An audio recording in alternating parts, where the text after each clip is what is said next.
নির্বাচনী আমেজের মধ্যে উদ্বেগ বাড়াচ্ছে এআই এর অপতথ্য। অপপ্রচারে তৈরি হচ্ছে সহিংসতার শঙ্কা, সুযোগ নিতে পারে স্বার্থান্বেষী মহল, বলছেন বিশ্লেষক। স্বেচ্ছাসেবক দলনেতা মুসাব্বিরকেও ভাড়াটে শুটার দিয়ে হত্যা, নেপথ্যে চাঁদাবাজি কিংবা রাজনৈতিক শত্রুতা, বলছে পুলিশ। বিচার দাবিতে কাল সারা দেশে বিক্ষোভের ডাক। বায়ু দূষণে বাড়ছে কুয়াশার ঘনত্ব, সূর্যের আলো কমার প্রভাব তাপমাত্রায়। এবার শীত বেশি, নৌপথে বাড়ছে দুর্ঘটনার সংখ্যা, দৃষ্টিসীমা কমে এলে চলাচল বন্ধের পরামর্শ। কুমিল্লার ইলিয়টগঞ্জে নিয়ন্ত্রণ হারিয়ে ডিভাইডারের সঙ্গে বাসের ধাক্কা, উল্টে যাওয়া গাড়ির 2 যাত্রী ঘটনাস্থলেই নিহত, আহত অন্তত 12 জন। এবং ট্রাম্পের যুদ্ধ ক্ষমতা সীমিত করতে মার্কিন সিনেটে ভোটাভুটি, সমর্থন জানালেন কিছু রিপাবলিকান সিনেটরও। প্রস্তাব পাশ হলে সামরিক অভিযানে লাগবে কংগ্রেসের অনুমোদন।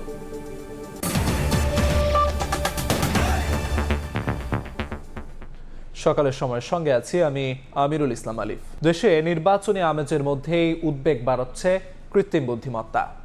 এআই ব্যবহার করে অপপ্রচারে সহিংসতা ছড়িয়ে পড়ার আশঙ্কা করছেন বিশ্লেষকেরা। তাদের মতে শুধু স্বার্থান্বেষী মহলই নয়, এই সুযোগ নিতে চাইবে রাজনৈতিক দলগুলোর একটি অংশ।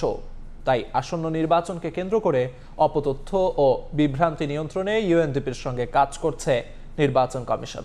তারা বলছে এআই এর অপতথ্য চিহ্নিত করতে একটি সমন্বয় কমিটিও গঠন করা হয়েছে। আত্মঞ্জ রহমানের রিপোর্ট।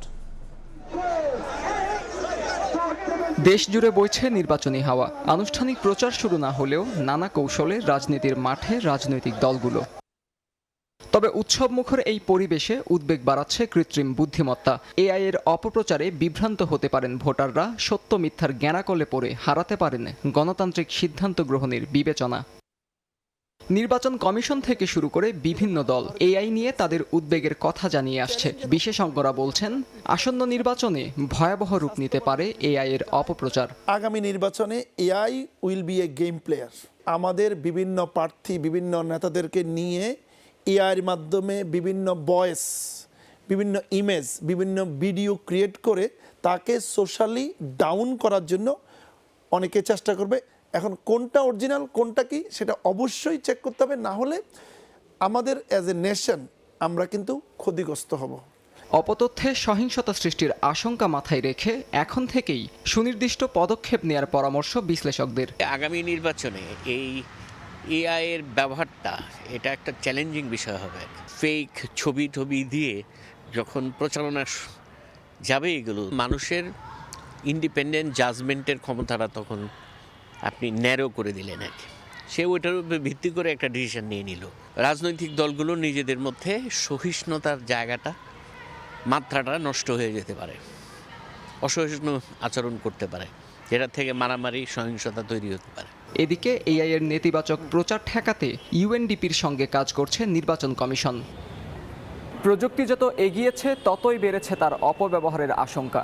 তাই আসন্ন ত্রয়োদশ জাতীয় সংসদ নির্বাচন ঘিরে সচেতনতা এবং দায়িত্বশীল আচরণই হতে পারে কৃত্রিম বুদ্ধিমত্তার ভয়াবহতা মোকাবিলার অন্যতম উপায়। আত্মজ রহমান, সময় সংবাদ, ঢাকা। স্বেচ্ছাসেবক দল নেতা মুসাব্বির হত্যায়ও ব্যবহার করা হয়েছে ভাড়াটে শুটার।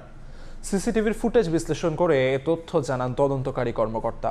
হত্যার নেপথ্যে চাঁদাবাজি কিংবা রাজনৈতিক শত্রুতা আছে কিনা খতিয়ে দেখছে পুলিশ। হত্যার বিচার দাবিতে শনিবার সারা দেশে বিক্ষোভের ডাক দিয়েছে স্বেচ্ছাসেবক দল। রাজধানীর পশ্চিম তেস্তুরি বাজারে স্বেচ্ছাসেবক দলের নেতা আজিজুর রহমান মুসাব্বিরকে গুলির পর আশপাশের বেশিরভাগ সিসিটিভি ক্যামেরার ফুটেজ বিশ্লেষণ করেন তদন্তকারীরা। তারা বলছেন, হত্যায় জড়িতরা ভাড়াটে খুনি।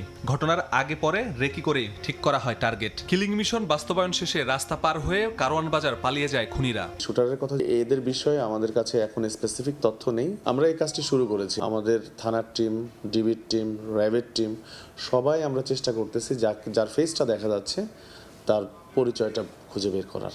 চাঁদাবাজির ইস্যু, রাজনৈতিক ইস্যু, এই সকল ইস্যু নিয়েই আমরা কাজ করছি। এদিকে মুসাব্বিরের স্ত্রীর দাবি, রাজনৈতিক কারণে মুসাব্বির কয়েকবার হত্যার হুমকিও পেয়েছেন। তবে নিজের এলাকায় এভাবে খুন হবেন তা কল্পনার বাইরে ছিল তাদের। এ ঘটনায় তেজগাঁও থানায় অজ্ঞাত 5 জনকে আসামি করে মামলা করা হয়েছে। তার অনেক শত্রু আছে, যে কোনো সময় মেরে ফেলবে, যে কোনো সময় যে কোনো একটা দুর্ঘটনা ঘটে যাবে, মানে যাই হবে মানে বাহিরে রাস্তায় হবে। বিচারের বদলে বিচার, গুলির বদলে গুলি।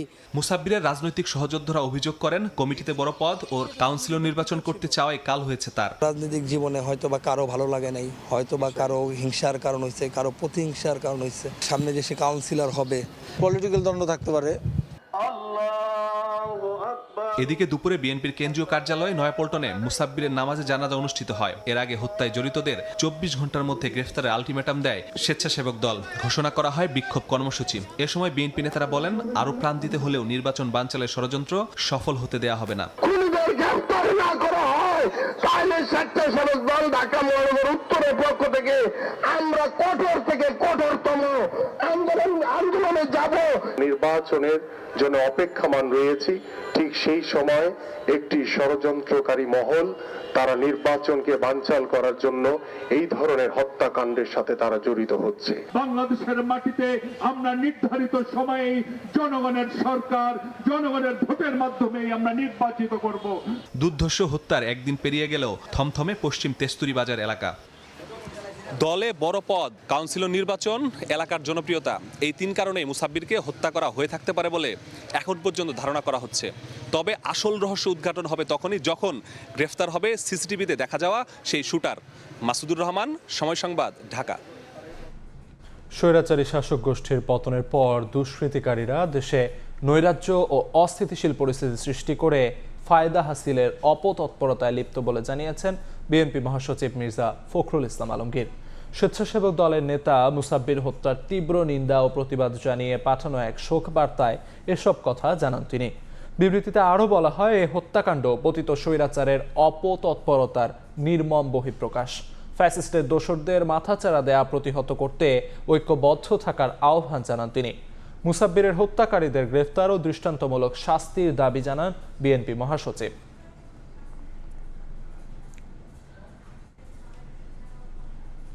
নির্বাচন সামনে রেখে পতিত ফ্যাসিবাদী শক্তি ষড়যন্ত্র চালালেও তা সফল হবে না বলে সাফ জানিয়ে দিলেন বিএনপি স্থায়ী কমিটির সদস্য সালাউদ্দিন আহমদ।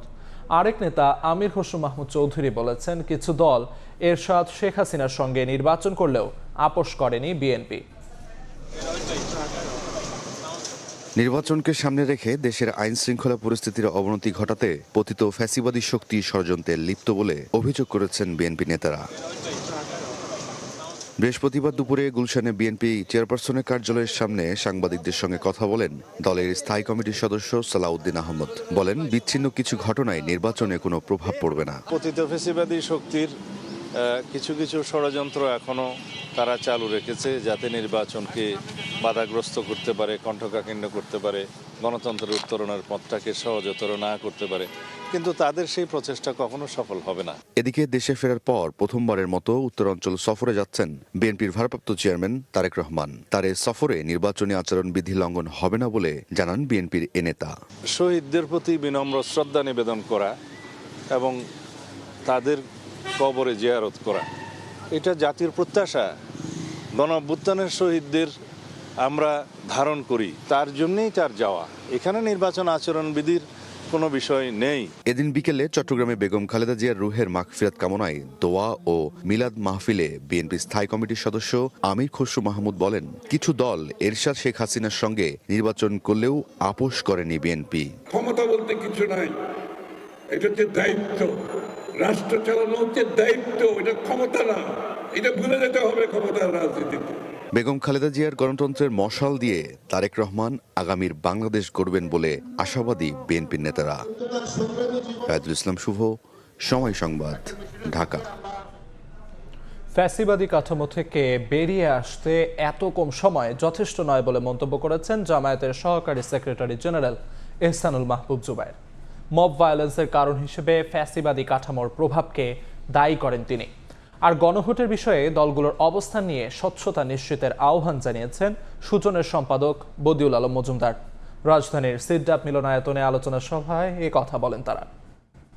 যাওয়ার পরে জাতীয় নির্বাচন উপলক্ষে বৃহস্পতিবার সকালে রাজধানীর সিরডাব মিলনায়তনে অন্তর্ভুক্তিমূলক গণতন্ত্র ও সংখ্যালঘুদের অধিকার এবং নির্বাচনী অঙ্গীকার শীর্ষক আলোচনা সভার আয়োজন করে সেন্টার ফর গভর্নমেন্ট স্টাডিজ। এতে অংশ নেন রাজনীতিক, বিশিষ্টজন এবং বিভিন্ন সংগঠনের প্রতিনিধিরা। আমি দেখেছি যে জামায়াত ইসলামী সংখ্যালঘুদের অধিকার রক্ষায় সংখ্যালঘু কমিশন গঠনের প্রস্তাব দেন রাজনীতিকরা। মব ভায়োলেন্সের কারণ হিসেবে ফ্যাসিবাদী কাঠামোর প্রভাবকে দায়ী করেন তারা। এই দেশের নাগরিক হিসেবে তিনি যে ধর্মের হন, তিনি যে মতের হন, তিনি যে রেস হন, যাই হন না কেন, তিনি এখানকার নাগরিক। আমরা তাকে সংখ্যালঘু অথবা সংখ্যাগুরু এই ভাগে আমরা বিভক্ত করতে চাই না। আমাদের এখানে আওয়ামী লীগের পতনের পরে আমাদের মূল লক্ষ্য হওয়া উচিত ছিল ঐক্যমত সৃষ্টি করা। সেটা আওয়ামী লীগের বিচার, আওয়ামী লীগের ন্যারেটিভস, এটা জুডিশিয়ারিকে দিয়ে স্বাধীন জুডিশিয়ারির মাধ্যমে এটার বিচার হবে।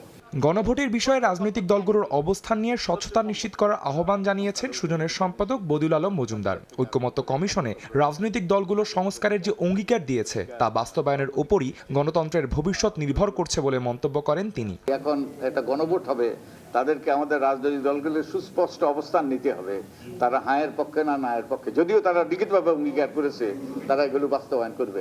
আমাদের গণতান্ত্রিক ব্যবস্থার কতগুলো ঘাটতি আছে, ডেমোক্রেটিক ডেফিসিট, এবং শাসন প্রক্রিয়া অনেকগুলো দুর্বলতা আছে। এগুলো যদি দূরীভূত না করি তাহলে আমাদের সুষ্ঠু নিরপেক্ষ নির্বাচন হলেও গণতান্ত্রিক উত্তরণ ঘটবে না।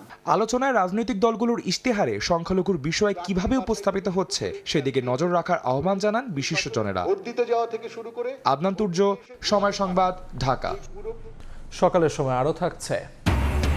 টাকার বিনিময়ে প্রাথমিক শিক্ষক নিয়োগ পরীক্ষার প্রশ্ন ফাঁসের চেষ্টা, যৌথ বাহিনীর অভিযানে রাজধানীতে একজন আটক, রংপুরেও প্রশ্ন ফাঁস চক্রের 2 সদস্য গ্রেফতার। গত কয়েক বছরের তুলনায় এবার শীত বেশি অনুভূত হচ্ছে। দেশের বিভিন্ন এলাকায় ভোরের কুয়াশা দীর্ঘস্থায়ী হচ্ছে এবং দিনের বেলাতেও দেখা মিলছে না সূর্যের, তাই তাপমাত্রা থাকছে কম। আবহাওয়া অফিস বলছে বায়ু দূষণের কারণে বাতাসের ধূলিকণার সংস্পর্শে এসে বাড়ছে কুয়াশার ঘনত্ব। এদিকে পরিবেশবিদরা বলছেন এল নিনো ও লা নিনোর প্রভাব থাকায় আবহাওয়ার বিস্তৃত পরিবর্তন দেখা দিয়েছে। আমিনুল ইসলামের ক্যামেরায় আয়েশা সিদ্দিক সামিয়া রিপোর্ট। ভোরের কুয়াশায় ঢাকা মাঠ, ঘাসে শিশির বিন্দু, এমন নিঃশব্দ প্রকৃতি জানান দিচ্ছে বাংলার মাটিতে জেঁকে বসেছে শীত। একসময় শীতের মানেই ছিল সকালে খেজুরের রস, পিঠার গন্ধ আর সন্ধ্যায় আগুন পোহানো। দিনের বেলায় একটু রোদের দেখা পেলেই শরীর ছুঁয়ে যেত নরম উষ্ণতায়। এখন শীত আসে ঠিকই, তবে থাকে অল্প দিন। তবে এবার চিত্র কিছুটা ভিন্ন। শীত গত কয়েক বছরের তুলনায় বেশি অনুভব হচ্ছে। হাড় কাঁপানো শীতে জবুথবু দিন কাটাচ্ছে শহরবাসীরাও। বেলা বাড়লেও আকাশ থাকে কুয়াশার চাদরে ঢাকা। সকাল গড়িয়ে দুপুর হলেও সূর্য লুকিয়ে থাকে, ঠান্ডা বাতাসের রেশ কাটে না। এমন শীতের প্রকোপ কবে দেখেছেন মনেও করতে পারছেন না নগরবাসীরা। অতিরিক্ত শীত, এরকম শীত আগে কখনো দেখিনি। 4-5টা জামা কাপড় পরিয়াও শীত আটকানো যায় না, এত শীত। আবহাওয়া অফিস বলছে গত 20 বছর আগে সবশেষ এমন কুয়াশার ঘনত্ব দেখেছে দেশ। বায়ু দূষণের মাত্রা বাড়ায় বায়ুস্তরে ভেসে থাকা ধূলিকণার সংস্পর্শে কুয়াশার ঘনত্ব বেড়েছে। এদিকে পরিবেশবিদ বলছেন চরম ভাবাপন্ন আবহাওয়ার দিকে এগোচ্ছে বাংলাদেশ। এখনই সতর্ক না হলে ষড়ঋতুর দেশে মাত্র গরম ও বর্ষা ঋতুর অস্তিত্ব থাকবে। বায়ু দূষণের যে কণাগুলো বায়ু স্তরে যখন ভেসে বেড়ায়, এটা জলীয় বাষ্পর সাথে এটা সংযুক্ত হয় এবং এর সাথে স্মগ তৈরি হয়ে ফগ তৈরি হয়। বায়ুস্তরে একটা ঘন কুয়াশার আবরণ থাকে, তখন সূর্যের আলো সারফেস পর্যন্ত পৌঁছাতে পারে না, মানুষের শীতের অনুভূতিটা বেড়ে যায়। এল নিনো এবং লা নিনোর যে ইফেক্টটি রয়েছে সেটি বাংলাদেশে বা বাংলাদেশের বে অফ বেঙ্গলের উপর ভীষণভাবে অ্যাক্টিভ রয়েছে। তখন গরমের পরিমাণ বৃদ্ধি পায়, আবার যখন লা নিনো অ্যাক্টিভ থাকে তখন শীতের পরিমাণ এবং বৃষ্টিপাতের যে তারতম্য সেটি হয়ে থাকে। এবারে শীতের ঠান্ডা হাওয়া অনেককে মনে করিয়ে দিচ্ছে পুরানো স্মৃতি, আবার কারো বাড়ছে বাড়তি কষ্ট।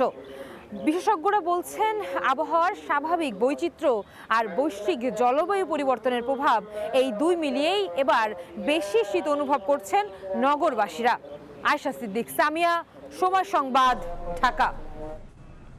যশোরে শীতের সঙ্গে পাল্লা দিয়ে বাড়ছে ঠান্ডাজনিত রোগও। বিস্তারিত জানাতে যশোর জেনারেল হাসপাতাল থেকে যুক্ত হচ্ছেন সহকর্মী জুয়েল মৃধা। গত কয়েকদিন ধরেই কিন্তু যশোরের শীতের তীব্রতা খুব বেশি। আজকে সর্বনিম্ন তাপমাত্রা রেকর্ড করা হয়েছে 9.6 ডিগ্রি সেলসিয়াস এবং গত এক সপ্তাহ ধরে যশোরের তাপমাত্রা 7 থেকে 10 ডিগ্রির মধ্যে ওঠানামা করছে এবং এই যে তাপমাত্রা এর সাথে কিন্তু উত্তরের যে হিমেল হাওয়া, সেই হাওয়ায় শীত অনুভূত হচ্ছে বেশি। এই প্রচণ্ড শীতের কারণে বিশেষ করে বৃদ্ধ এবং শিশুরা রোগাক্রান্ত হচ্ছে, সর্দি কাশি সহ বিভিন্ন রোগে। এবং আমরা যশোর সদর হাসপাতালে আজকে যে তথ্য নিয়েছি, জেনেছি শিশু ওয়ার্ডে 24 বেডের বিপরীতে ভর্তি আছে 54 জন এবং অন্যান্য যেসব ওয়ার্ড রয়েছে পুরুষ এবং মহিলা মেডিসিন ওয়ার্ড, সেখানেও কিন্তু শীতজনিত কারণে অনেক নারী পুরুষ ভর্তি হয়ে চিকিৎসা নিচ্ছেন। আমরা কথা বলেছি হাসপাতালের আরএমওর সাথে, তিনি আমাদেরকে জানিয়েছেন প্রতিদিন আউটডোরে প্রচুর পরিমাণে রোগী হচ্ছে এবং তারা চিকিৎসা নিচ্ছে। এবং আজকে সকালে জরুরি বিভাগের থেকে যে তথ্যটা নিয়েছি সেটা হচ্ছে শীতজনিত কারণে মহিউদ্দিন মুন্সি নামে একজন এখানে আনার পরে মারা গেছেন এবং তিনি ফুসফুসের সমস্যায় ভুগছিলেন এবং চিকিৎসকরা বলছেন যে শীতের কারণেই আসলে তিনি ঝুঁকির মধ্যে ছিলেন। এবং আমরা জরুরি বিভাগ থেকে আরও কিছু তথ্য পেয়েছি, যেটা গত 24 ঘন্টায় এই হাসপাতালে আনা আরও 9 জন রোগী মারা গিয়েছেন, যারা হার্ট এবং ফুসফুসের সমস্যায় ভুগছিলেন। এবং চিকিৎসকরা বলছেন যে প্রচণ্ড শীত, এই শীতের কারণে এই ধরনের রোগীদের ঝুঁকি বাড়ে এবং তারা ঝুঁকির মধ্যে থাকে এবং সেই ধরনের ঘটনা এখানে ঘটেছে। তবে সেটা শীতজনিত কারণে মৃত্যু সরাসরি এভাবে তারা বলছেন না, তারা বলছেন যে হার্ট ফেলিওর বা ফুসফুসের সমস্যার কারণে তারা মারা গিয়েছেন। এখানে চিকিৎসকরা আমাদেরকে জানিয়েছেন যে এই শীতের মধ্যে একটু বাড়তি সতর্কতায় থাকতে হবে, বৃদ্ধ এবং বাচ্চাদেরকে সতর্কতার মধ্যে রাখতে হবে, ঘরের তাপমাত্রা বৃদ্ধির জন্য হিটার ব্যবহার করতে হবে, উষ্ণ পানি পান করতে হবে, তাহলে অনেকটা নিরাপদ থাকা যাবে। যশোর থেকে এই ছিল আমার কাছে সর্বশেষ। যশোরে শীতজনিত রোগের প্রকোপ সম্পর্কে সবশেষ জানাচ্ছিলেন সহকর্মী জুয়েল মৃধা। শীত মৌসুমে নৌপথে নতুন আতঙ্ক, ঘন কুয়াশা, বাড়ছে দুর্ঘটনা। হতাহতের সংখ্যাও একেবারে কম নয়। মাঝ নদীতে হঠাৎ দুর্ঘটনায় তাৎক্ষণিক প্রতিকার পাওয়াও বেশ দুঃসাধ্য। দুর্ঘটনার ঝুঁকি মোকাবেলায় নৌ নিরাপত্তা ও ট্রাফিক ম্যানেজমেন্ট বিভাগ সুনির্দিষ্ট নির্দেশনা দিলেও মানছেন না লঞ্চ মালিকরা। M A আজিমের report. নৌপথে একের পর এক সংঘর্ষে দুমড়ে মুচড়ে যাচ্ছে যাত্রীবাহী লঞ্চ, বাড়ছে মৃতের সংখ্যা। নিরাপদ আর আরামদায়ক পরিবহনটি দিন দিন হয়ে পড়ছে ঝুঁকিপূর্ণ। কিন্তু কেন? সে প্রশ্নেরই উত্তর খোঁজার চেষ্টা করব আমরা।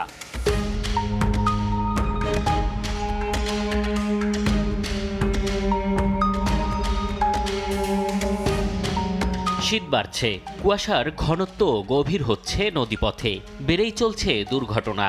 আর এই দুর্ঘটনার ঝুঁকি মোকাবেলায় বাংলাদেশ অভ্যন্তরীণ নৌ পরিবহন কর্তৃপক্ষের সুনির্দিষ্ট নির্দেশনায় বলা আছে, দৃষ্টিসীমা 100 মিটারের কম হলে কোনো অবস্থাতেই চালানো যাবে না নৌযান। 100 মিটারের বেশি হলে সচল রাখতে হবে যাত্রীবাহী লঞ্চের রাডার, VHF, জরুরি ও ফগ লাইট এবং হর্ন ব্যবস্থা। তবে নির্দেশনা কাগজে থাকলেও বাস্তবে না মানার প্রবণতা লঞ্চ পরিচালকদের। রাডার, ফগলাইট বা ইকো সাউন্ডার ছাড়াই ঝুঁকি নিয়ে চলছে নৌযানগুলো। তবে হাজারো মানুষের জীবন ঝুঁকিতে ফেলা এসব লঞ্চ কর্তৃপক্ষের অজুহাতের শেষ নেই। এবছর এটা করছে বেশি, মানে রাডারের উপরে BWDA জোরটা বেশি দিছে, তো লাগাবো আমরাও। একটা রাডার লাগাইতে প্রায় 3-4 লাখ টাকার উপরে জায়গা। 4 লাখ টাকা তো বলার সাথে সাথেই হয় না। আর রাডারের মনিটরের জন্য আগে অর্ডার করতে হয়, তারপরে আস্তে আস্তে একটু সময় লাগে। আমরা চেষ্টা করতেছি লাগানোর জন্য। এদিকে যারাও নির্দেশনা মেনে লঞ্চ চালাচ্ছেন, তাদের দাবি নিয়ম অমান্যকারীদের কারণে নৌপথে বাড়ছে ঝুঁকি। মুষ্টিমেয় কিছু জাহাজে মানে সমস্ত যন্ত্রপাতিগুলো আছে আর বাকিগুলোই নাই। সেক্ষেত্রে আমরা চলার পথে আমরা যদি রাইট চলি এবং BHFও কথা বলি, দেখে সব কিছু যন্ত্রপাতি দিয়ে ওদের সাথে করি, কিন্তু তারপর ওরা তো আমাদের দেখতেছে না। আমরা দেখতেছি কিন্তু ওরা দেখতেছে না, যার কারণে আমরা সবসময় ঝুঁকির ভিতর থাকি। তবে অভ্যন্তরীণ নৌ চলাচল আইন 2021-এ সুনির্দিষ্টভাবে radar, fog light, echo sounder বা ফগ হর্ন বাধ্যতামূলক করা হয়নি, যেমন তেমনি ব্যবহার না করলে শাস্তির বিধানও রাখা হয়নি। তাই দুর্ঘটনা কমাতে কঠোর হতে পারছেন না নৌ নিরাপত্তা ও ট্রাফিক ম্যানেজমেন্ট বিভাগ। আমরা যে নির্দেশনা বলে দিই, এই নির্দেশনাগুলি তারা পালন করে না ভালোভাবে। রাডার এগুলি আমরা কম্পালসারি ডিজি শিপিংয়ের মাধ্যমে এগুলি কম্পালসারি করব, ঠিক আছে। এটা আশা করি আগামী বছর আমরা চেষ্টা করব যে ওদেরকে রিকোয়েস্ট করে এগুলি করার জন্য। সবশেষ 26 ডিসেম্বর মধ্যরাতে এমভি জাকির সম্রাট ও অ্যাডভেঞ্চার লঞ্চের সংঘর্ষে 4 জন নিহত হয়, আহত হন অনেকে। এম এ আজিম, সময় সংবাদ, ঢাকা। কুমিল্লার ইলিয়টগঞ্জে নিয়ন্ত্রণ হারিয়ে বাস উল্টে 2 জন নিহত হয়েছেন। এ ঘটনায় আহত হয়েছেন অন্তত 12 জন। হাইওয়ে পুলিশ জানায়, ঢাকা থেকে ফেনী শহরের দিকে যাচ্ছিল বাসটি। কুমিল্লার ইলিয়টগঞ্জের টুর্নিপাড়া এলাকায় নিয়ন্ত্রণ হারিয়ে সড়ক বিভাজকের সঙ্গে ধাক্কা খেয়ে বিপরীতমুখী লাইনে গিয়ে উল্টে যায়। এ সময় ঢাকামুখী একটি মাইক্রোবাসও বাসটির পেছনে ধাক্কা খায়।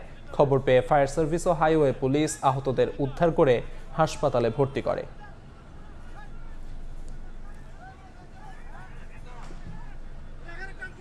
প্রাথমিক শিক্ষক নিয়োগ পরীক্ষার প্রশ্নপত্র ফাঁস চক্রের একজনকে আটক করেছে যৌথ বাহিনী।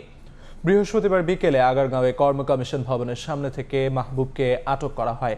পরে মধ্যরাতে শেরেবাংলা নগর সেনা ক্যাম্পে তাকে থানায় হস্তান্তর করে। পরে তার দেয়া তথ্যের ভিত্তিতে প্রশ্ন ফাঁস চক্রের মূল হোতা বিল্লাল হোসেনকে টাঙ্গাইল থেকে গ্রেফতার করে র্যাব। আজকের শিক্ষক নিয়োগ পরীক্ষাকে কেন্দ্র করে প্রশ্নপত্র ফাঁসের প্রলোভন দেখিয়ে চাকরি প্রার্থীদের কাছ থেকে টাকা আদায়ের চেষ্টা করছিল এই চক্রটি। গোয়েন্দা তথ্যের ভিত্তিতে প্রশ্নপত্রের ক্রেতা সেজে অভিযান চালিয়ে মাহবুবকে আটক করা হয়।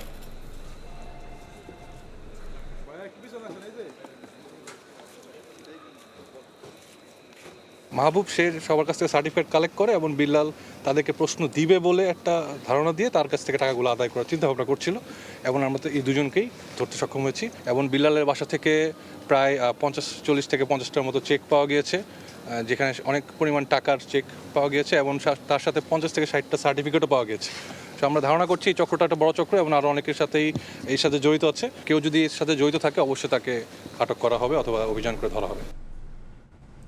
এদিকে রংপুরেও প্রাথমিক শিক্ষক নিয়োগ পরীক্ষার প্রশ্নপত্র ফাঁস চেষ্টার অভিযোগে 2 জনকে গ্রেফতার করেছে গোয়েন্দা পুলিশ। তাদের কাছ থেকে উদ্ধার করা হয়েছে এ কাজে ব্যবহৃত ডিভাইস। বৃহস্পতিবার বিকেলে মহানগর গোয়েন্দা পুলিশের অতিরিক্ত উপকমিশনার এ তথ্য নিশ্চিত করেন। তিনি জানান, আজ অনুষ্ঠিত হতে যাওয়া প্রাথমিক শিক্ষক নিয়োগ পরীক্ষার প্রশ্নপত্র ফাঁস করতে পরিকল্পনা করছিল একটি চক্র। এমন অভিযোগে অভিযানে নামে আইন শৃঙ্খলা বাহিনী। এ সময় গোলাম কিবরিয়া ও সুমন চন্দ্র নামে 2 জনকে গ্রেফতার করা হয়। প্রশ্ন ফাঁস চক্রের অন্য সদস্যদের ধরতে অভিযান চলছে বলে জানিয়েছে পুলিশ।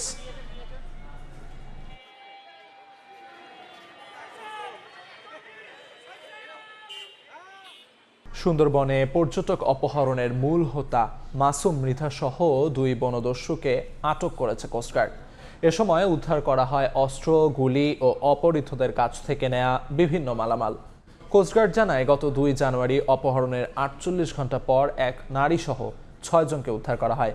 পরে 7 জানুয়ারি রাতে বাহিনীর প্রধান সহ 2 জনকে আটক করা হয়। পরে তার দেয়া তথ্য অনুযায়ী সুন্দরবনের গাজী ফিশারিজ সংলগ্ন এলাকায় তল্লাশি চালিয়ে 3টি দেশীয় 1 শুটার পাইপ গান, 8 রাউন্ড কার্তুজ, চাইনিজ কুড়াল ও বেশ কিছু দেশীয় অস্ত্র উদ্ধার করা হয়। এছাড়াও 5টি মোবাইল ফোন উদ্ধার করা হয় অভিযানে।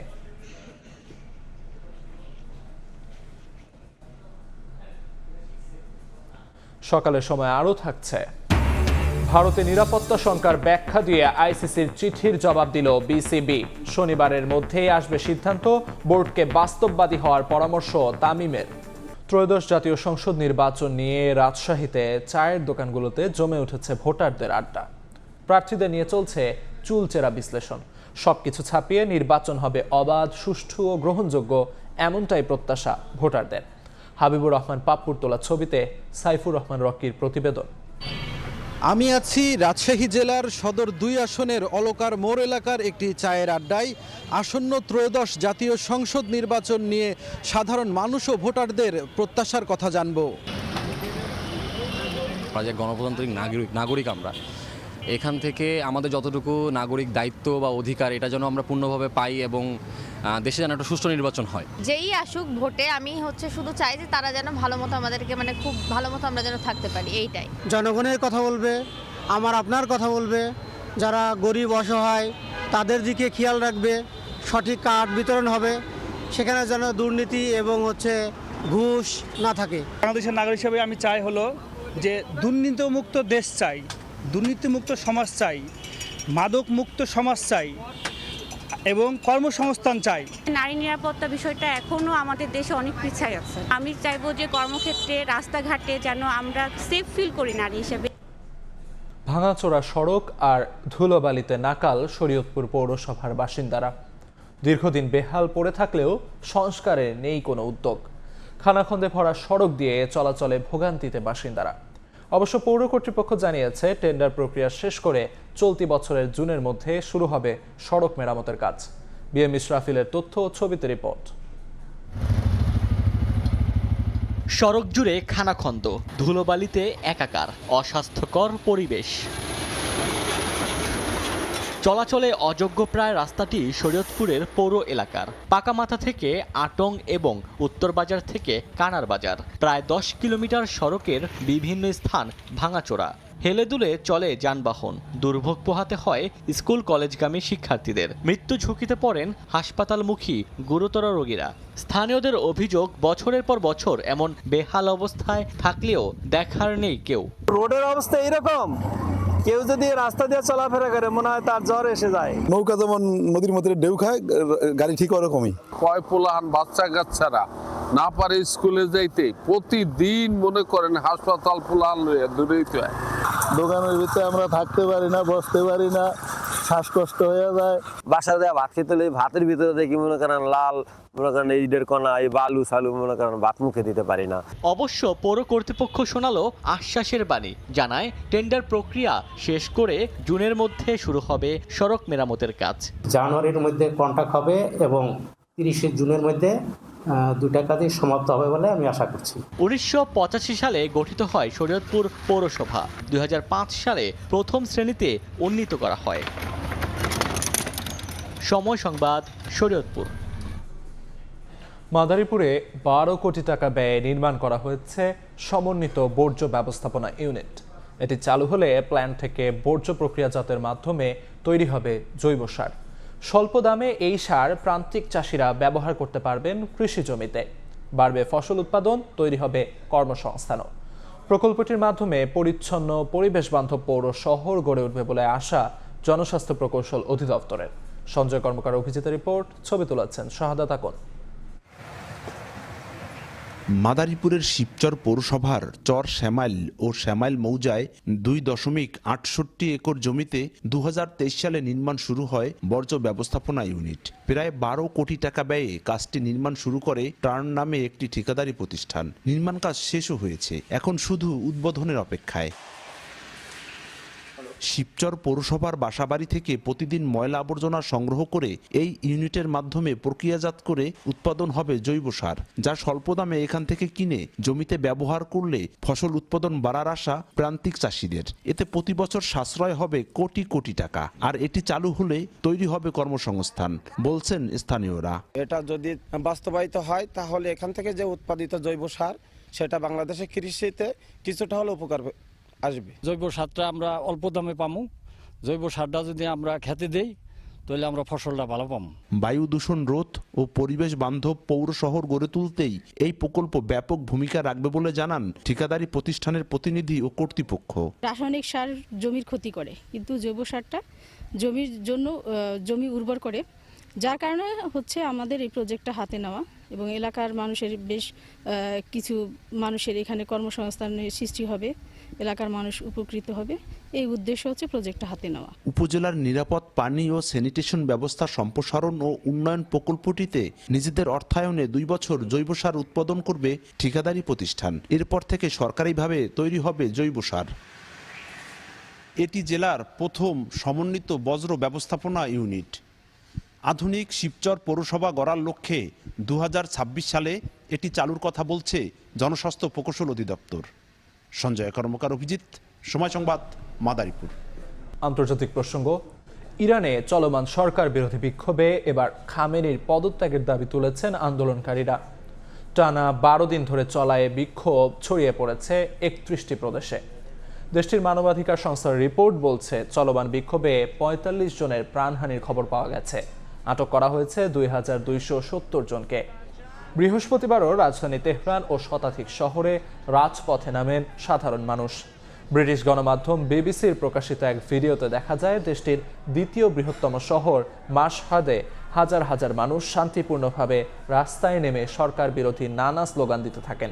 এ সময় সর্বোচ্চ ধর্মীয় নেতা আয়াতুল্লাহ আলী খামেনির পদত্যাগ দাবি করেন তারা। সেই সঙ্গে নির্বাসিত যুবরাজ পাহলভির পক্ষেও স্লোগান দেন অনেকে।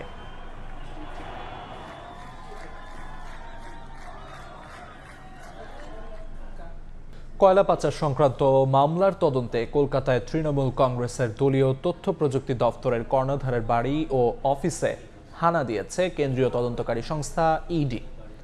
তল্লাশির খবর পেয়ে সেখানে গিয়ে তদন্তকারী কর্মকর্তাদের জিজ্ঞাসাবাদ করার আগেই সব কাগজপত্র ও ফাইল নিয়ে আসেন দলটির সভানেত্রী মমতা বন্দ্যোপাধ্যায়। এ ঘটনায় আদালতে মামলা করেছে ইডি। বিস্তারিত জানাচ্ছেন সুব্রত আচার্য। আইপ্যাক নামের একটি বেসরকারি সংস্থা তৃণমূল কংগ্রেসের নির্বাচনী কৌশল নির্ধারণে গুরুত্বপূর্ণ ভূমিকা পালন করে। দলীয় প্রচার প্রচারণা থেকে শুরু করে কর্মী, সমর্থক ও স্থানীয় স্তরের রাজনৈতিক কৌশল ঠিক করতে মাঠ পর্যায়ে তথ্য সংগ্রহ করে এই সংস্থা। বৃহস্পতিবার সকালে কলকাতার লাউড স্ট্রিটে সংস্থাটির কর্ণধার প্রতীক জৈনের বাড়ি এবং নিউ টাউনের সেক্টর 5-এ অবস্থিত সংস্থার প্রধান কার্যালয়ে হানা দেয় কেন্দ্রীয় তদন্তকারী সংস্থা ইডি। খবর পেয়ে দ্রুত ঘটনাস্থলে পৌঁছান রাজ্য পুলিশের ডিজি। কিছু সময় পর সেখানে যান রাজ্যের মুখ্যমন্ত্রী মমতা বন্দ্যোপাধ্যায়। তিনি প্রায় 15 মিনিট সেখানে অবস্থান করেন এবং বেরিয়ে আসেন। সেই সময় তার হাতে সবুজ রঙের ফোল্ডারের একটি গুচ্ছ এবং কয়েকটি হার্ড ডিস্ক দেখা যায়। To collect all of our party hard disks, the candidate list, the party strategy, the party plan. Is it the duty of the ED and Amit Shah? The nasty home minister, the naughty home minister who cannot protect the country and is taking away all my party documents.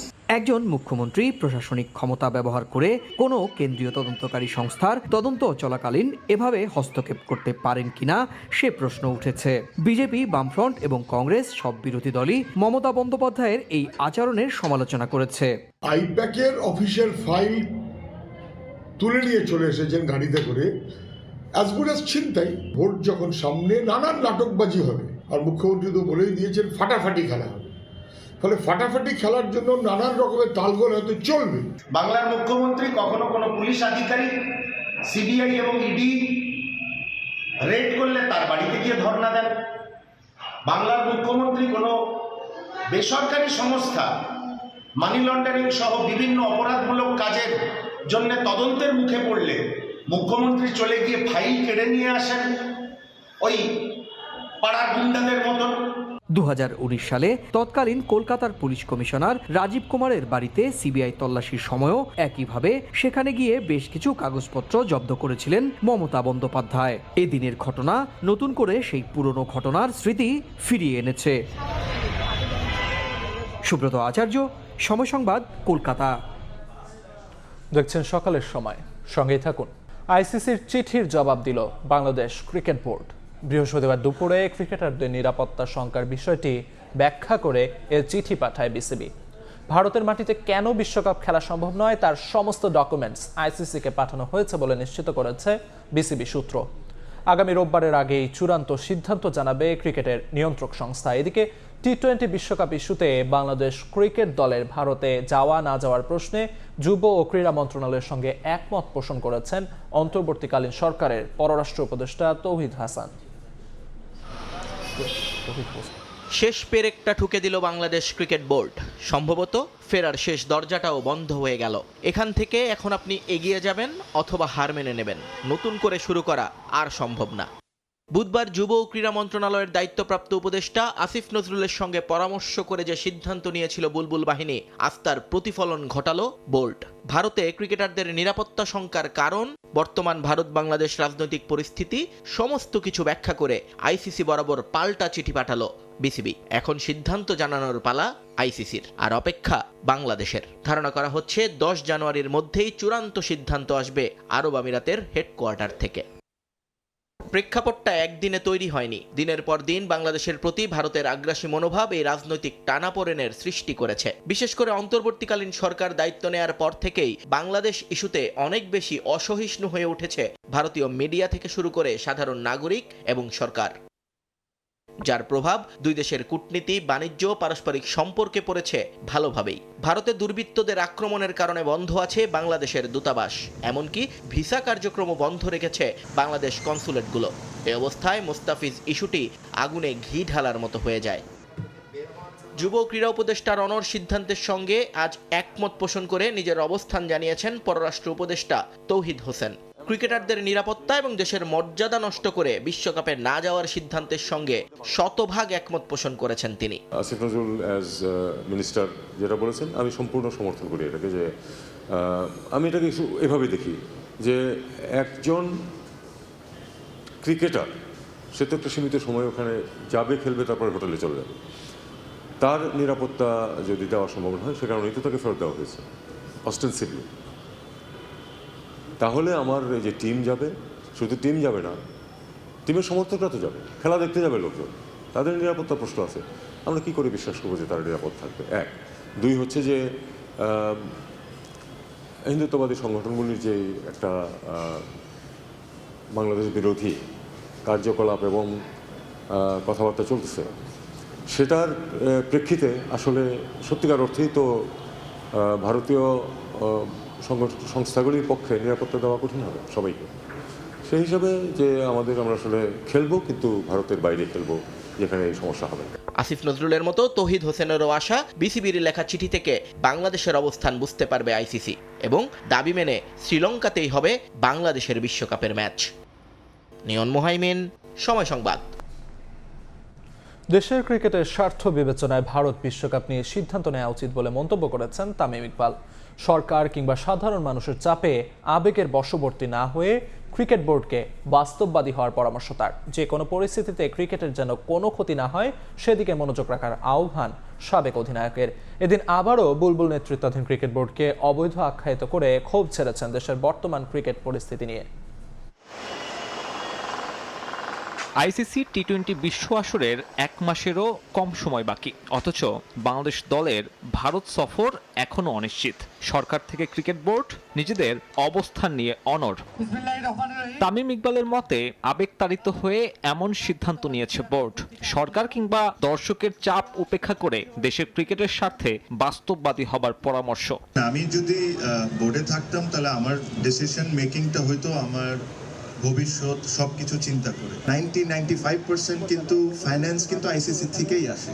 তো সবকিছু আপনি বিবেচনা করে যেটা বাংলাদেশ ক্রিকেটকে help হবে আপনি এই সিদ্ধান্তটা নিতে হবে। পাবলিক ওপিনিয়ন অনেক রকমের থাকে। আমরা যখন খেলতে যাই তখন অনেক ধরনের দর্শক ইমোশনসে অনেক কিছু বলেন, বাট সব কিছু যদি আমরা ওইভাবে করে চিন্তা করি তাহলে আপনি এত বড় অর্গানাইজেশন চালাতে পারবেন না। আপনার নিজের বাংলাদেশের অবস্থান ওয়ার্ল্ড ক্রিকেটে কি, বাংলাদেশের ভবিষ্যৎটা কি হইতে পারে, সব কিছু চিন্তা করে আমার সিদ্ধান্ত আমি নিতাম। ভেন্যু অনিশ্চিত হওয়ায় প্রস্তুতিতেও প্রভাব পড়বে ক্রিকেটারদের। সিলেটে আবদ্ধ বিপিএল নিয়েও ক্ষোভ তামিমের। কোন কারণে চট্টগ্রামে বিপিএল হচ্ছে না সে প্রশ্ন তুললেন সাবেক টাইগার অধিনায়ক। ইন্ডিয়ায় খেলেন বা শ্রীলঙ্কায় খেলেন, এই দুইটা মাঠে কিন্তু খুব হাই স্কোরিং ম্যাচেস গুলো হয়। তো আপনি যেহেতু বিপিএল কে টি-20 ওয়ার্ল্ড কাপের প্রিপারেশন হিসাবে ধরছেন, আই এম ভেরি সারপ্রাইজ যে চিটাগংয়ে কেন খেলা হচ্ছে না। চিটাগং হলো সবচেয়ে হাই স্কোরিং মাঠ বাংলাদেশে। সো এই প্ল্যানিং এ নিশ্চয়ই ঘাটতি আছে দেখেই এইসব ধরনের ডিসিশন তারা নিচ্ছে। এদিন আবারও আমিনুল ইসলাম বুলবুলের বোর্ডকে অবৈধ বলে আখ্যায়িত করেছেন তামিম। দেশের ক্রিকেট নিয়ে কাজ করার বদলে বিসিবি কেবল সময় নষ্ট করছে বলেও মন্তব্য তার। এই ক্লাবগুলো খেলছে না, তখন এই ক্রিকেট বোর্ড বলেছে যে এই 8টা টিমের জন্য তারা টুর্নামেন্টটা একটা আয়োজন করবে। ওই টুর্নামেন্টেরও কোনো ঠিক ঠিকানা নেই। আমি কোয়াবের পেজে একটা ভয়েস রেকর্ড দিয়েছিলাম, ওই ভয়েস রেকর্ডটা তাদের কাছেও গিয়েছে। যাওয়ার পরের দিনই ওনারা টুর্নামেন্টের ঘোষণা দিয়ে দিলেন। কিন্তু আজকের দিন পর্যন্ত আপনারা বলেন তো টুর্নামেন্টের কি কিছু জানেন আপনারা? দে আর অনলি বাইং টাইম।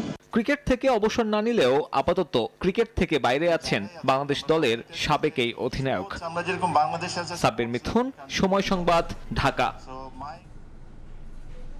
এ পর্যায়ে শীর্ষ সংবাদগুলো জানিয়ে দিচ্ছি আরেকবার। নির্বাচনী আমেজের মধ্যেই উদ্বেগ বাড়াচ্ছে এআই এর অপতথ্য। অপপ্রচারে তৈরি হচ্ছে সহিংসতার আশঙ্কা, সুযোগ নিতে পারে স্বার্থান্বেষী মহল, বলছেন বিশ্লেষক। বায়ু দূষণে বাড়ছে কুয়াশার ঘনত্ব, সূর্যের আলো কমার প্রভাব তাপমাত্রায়। এবার শীত বেশি, নৌপথে বাড়ছে দুর্ঘটনার সংখ্যা, দৃষ্টিসীমা কমে এলে চলাচল বন্ধের পরামর্শ। এবং কুমিল্লার ইলিয়টগঞ্জে নিয়ন্ত্রণ হারিয়ে ডিভাইডারের সঙ্গে বাসের ধাক্কা, উল্টে যাওয়া গাড়ির 2 যাত্রী ঘটনাস্থলেই নিহত, আহত অন্তত 12 জন।